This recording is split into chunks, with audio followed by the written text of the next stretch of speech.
So for Christmas, I got this Spectrum. It's a 60, and so we'll be putting the new receiver into here.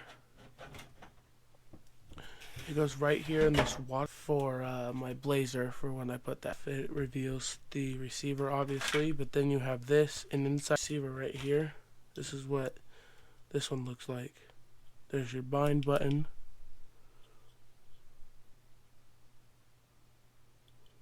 So we're going to go ahead and we're going to start putting this in. What we'll end up doing here in the next clip is we're going to start binding, so let's get into that.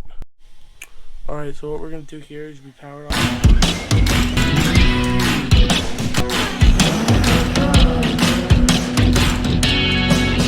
Subscribe to all that good stuff, and we'll see you in the next video.